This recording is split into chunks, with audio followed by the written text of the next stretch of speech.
தேவையை சொல்லி சொல்லி உம்மை துக்கப்படுத்த மாட்டேன். என் தேவையே நீங்கதான்.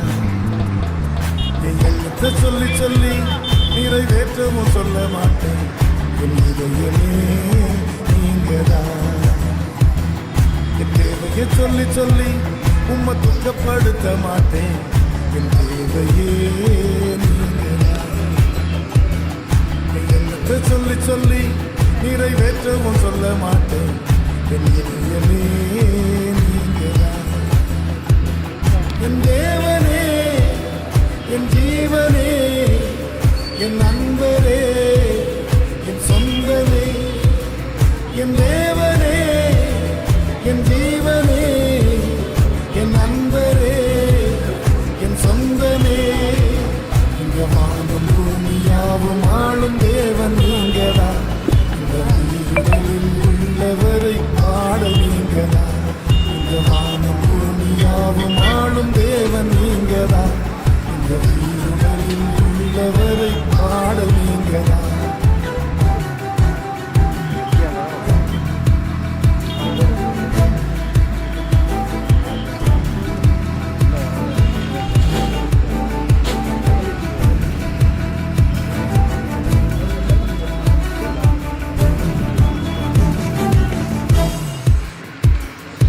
கண்மணி போல் காக்கும் தேவன் நீரல்லவோ. கண்ணுறங்கு காவல் வைக்கும் தேவன் அல்லவோ. என்னை கண்மணி போல் காக்கும் தேவன் நீரல்லவோ. கண்ணுறங்கு காவல் வைக்கும் தேவன் அல்லவோ. இந்த வானம் பூமியாவும் ஆளும் தேவன் நீங்கதான். இந்த உயிருடலில் உள்ளவரை பாடல் நீங்கதான். வானம் பூமியாவும் ஆளும் தேவன் நீங்கதான். இந்த உயிருடலில் உள்ளவரை பாடல் நீங்கதான்.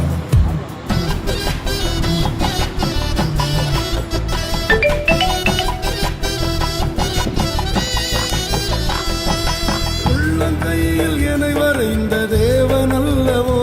உயிர் உள்ளளவும் காக்கவல்ல தேவன் அல்லவோ. உள்ளங்கையில் என்னை வரைந்த தேவன் அல்லவோ. உயிர் உள்ளளவும் காக்கவல்ல தேவன் அல்லவோ. இந்த வானம் பூமியாவும் ஆளும் தேவன் நீங்கதான். இந்த உயிருடலில் உள்ளவரை பாடல் நீங்கதான். இந்த வானம் பூமியாவும் ஆளும் தேவன் நீங்கதான். இந்த உயிருடலில் உள்ளவரை பாடல் நீங்கதான். தேவையை சொல்லி சொல்லி உம்மை துக்கப்படுத்த மாட்டேன். என் தேவையே நீங்கதான். என் எண்ணத்தை சொல்லி சொல்லி நிறைவேற்றவும் சொல்ல மாட்டேன்.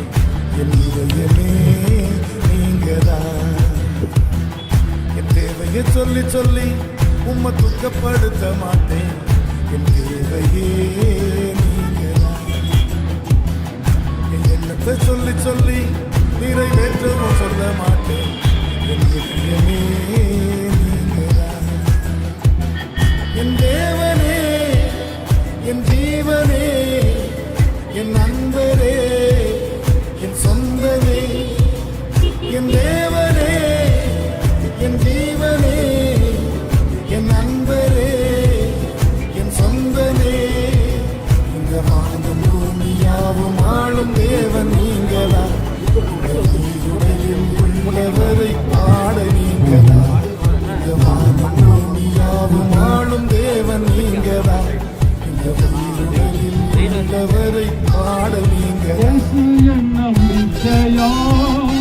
இந்த பூமியும் சொந்தமல்ல. இயேசு என் நம்பிக்கையா. இந்த பூமியும் சொந்தமல்ல. பரிசுத்த சிந்தையுடன் இயேசுவை பின்பற்றுவே. பரிசுத்த சிந்தையுடன் இயேசுவை பின்பற்றுவே. பரலோகமே என் சொந்தமே என்று காண்பேனோ. பரலோகமே என் சொந்தமே என்று காண்பேனோ. ஓட்டத்தை ஜெயமுடன் நானும் ஓடிட அருள் செய்வார். ஓட்டத்தை ஜெயமுடன் நானும் ஓடிட அருள் செய்வார். விசுவாச பாதையில் சோராது ஓடிடுவே. விசுவாச பாதையில் சோராது ஓடிடுவே. பரலோகமே என் சொந்தமே என்று காண்பேனோ. பரலோகமே என் சொந்தமே என்று காண்பேனோ. இந்த இயேசுவை நான் என்று காண்பேனோ. பரலோகமே என் சொந்தமே என்று காண்பேனோ. பரலோகமே என் சொந்தமே என்று காண்பேனோ.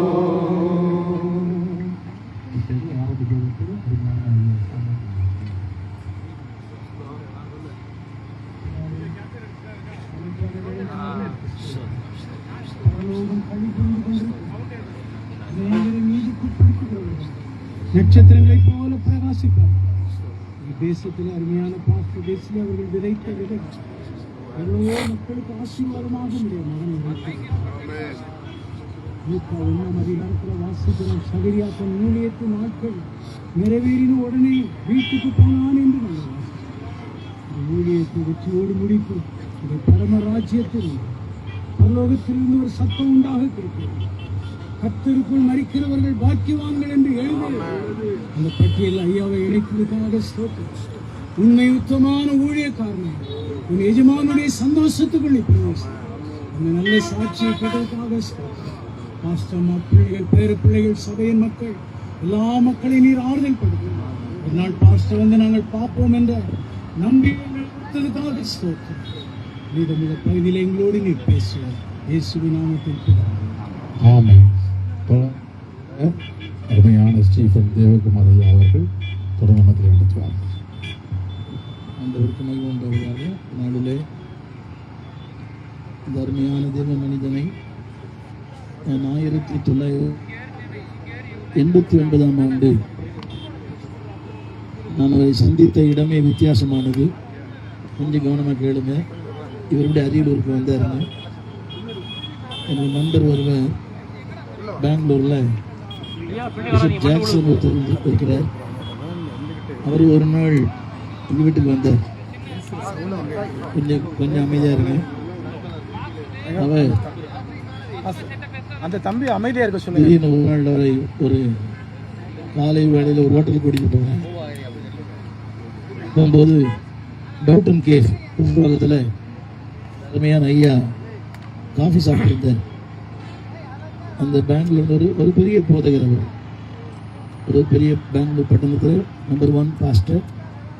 திடீர்னு ஒரு நாள் அன்னைக்கு காலையில் பாஸ்டர் நான் வடகரி சாப்பிட்றதுக்கு ஆசைப்படுறேன்.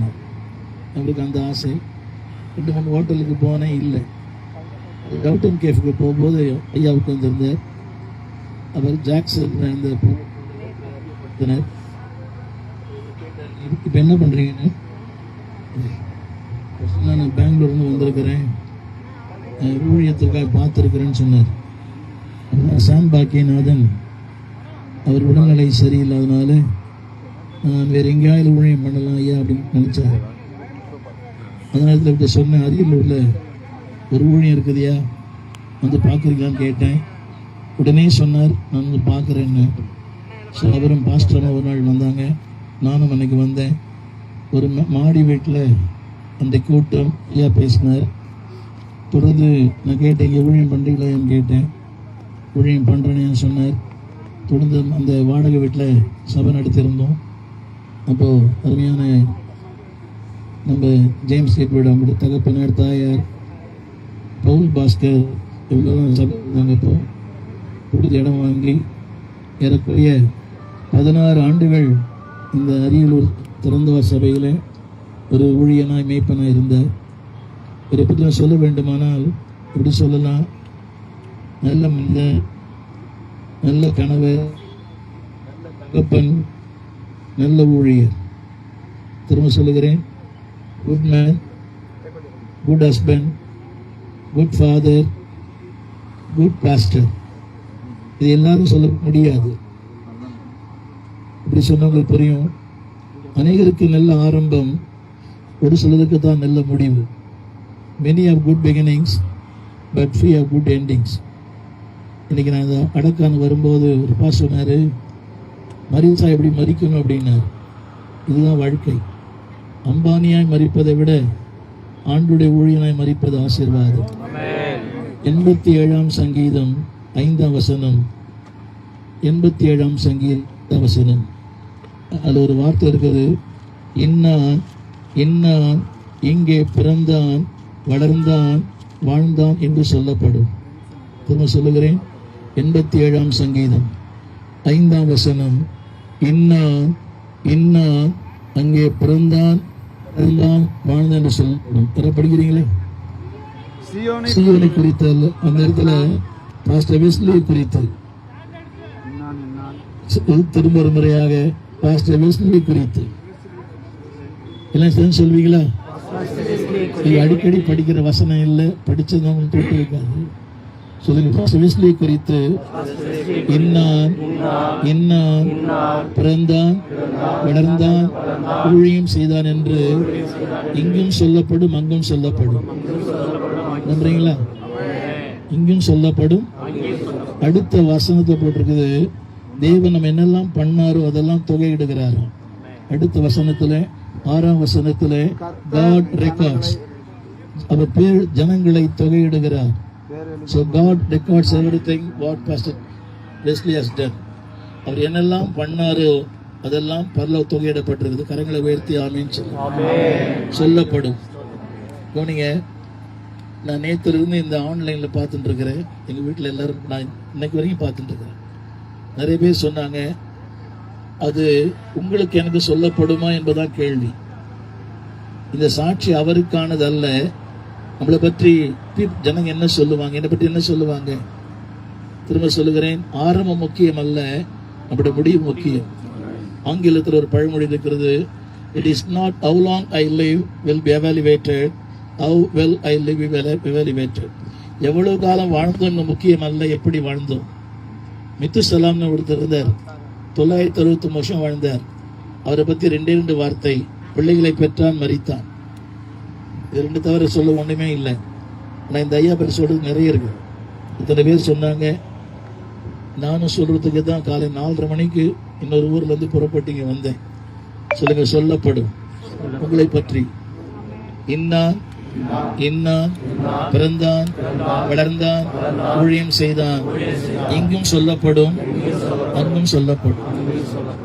இதுதான் வாழ்க்கையில மேலான வாழ்க்கை. ஒரு சொன்னார், மரணம் என்ற ஒரு வார்த்தை விளக்கம் சொன்னார். எதிர்பார்க்கிற ஒன்று எதிர்பார்க்காத நேரத்தில் வருவது மரணம். எதிர்பார்க்கிற ஒன்று expected one come with unexpected time. எதிர்பார்க்கிற ஒன்று நிச்சயம் நமக்கு தெரியும். ஆனால் எப்படி இருந்தாலும் நம்முடைய வாழ்க்கையில் ஒன்றவன் சொல்ல விரும்புகிறேன். வெளிப்படுத்தல் புஸ்தகம் 11ஆம் அதிகாரம் 7ஆம் வசனம். வெளிப்படுத்தல் 11ஆம் அதிகாரம் 7ஆம் வசனம். அந்த வார்த்தையை போதும். ஒரு தெய்வ மனிதன் எப்படி சொன்னார், ஒரு ஆவிக்குரிய மனிதனுடைய வாழ்க்கையில் அவனில் அவன் மூலமாய் தேவன் என்ன செய்ய விரும்புகிறாரோ செய்து முடிக்கிற வரை மரணம் மேற்கொள்ளாது. சொல்லலாமா? சொல்லுங்க, ஆவிக்குரிய மனிதனுடைய வாழ்க்கையில் அவனில் அவன் மூலமாய் தேவன் என்ன செய்ய விரும்புகிறாரோ அதை செய்து முடிக்கிற வரை மரணத்திற்கே வல்லமை இல்லை. அப்படியானால் what God planned in the life of Pastor Wesley, அவருடைய வாழ்க்கையில் என்ன செய்ய வேண்டும் என்று கர்த்தர் தீர்மானித்தாரோ அது அவருக்குள்ளே செய்தார், அவர் மூலமாய் செய்தார். அந்த வார்த்தை இன்னொரு படிக்க விரும்புகிறேன். அவர்கள் தங்கள் சாட்சி ஊழியத்தை செய்து நல்ல கவனிகள் செய்யும் போதல்ல, செய்ய ஆரம்பித்த போது அல்ல, செய்து முடித்திருக்கும் போது. எல்லாரும் கரங்களை உயர்த்தி நினைக்கிறோம் இன்னும் ஒரு நாள் இருக்கலாமேன்னு. ஆனால் இவரிலே இவர் மூலமாய் தேவன் என்ன செய்ய விரும்பினாரோ அதை செய்து முடித்தார். படிச்சு பாருங்க. தங்கள் சாட்சியை சொல்லி எல்லாம் கரங்களை உயர்த்தி தேவன் அவரில் அவர் மூலமாய் என்ன செய்ய விரும்பினாரோ அதை செய்து முடித்திருக்கிறார். நம்மில் அதான் எதிர்பார்க்கிறார். இந்த மாதிரி பாருங்க, we are all in the queue. நம்ம எல்லாருமே ஒரு கியூல இருக்கிறோம். அவர் முந்தி போயிருக்கிறார், நாம் பிந்தி போகணும். ஆனால் நம்மிலே அவர் என்ன செய்ய விரும்புகிறாரோ அதை செய்ய அர்ப்பணிப்போம்.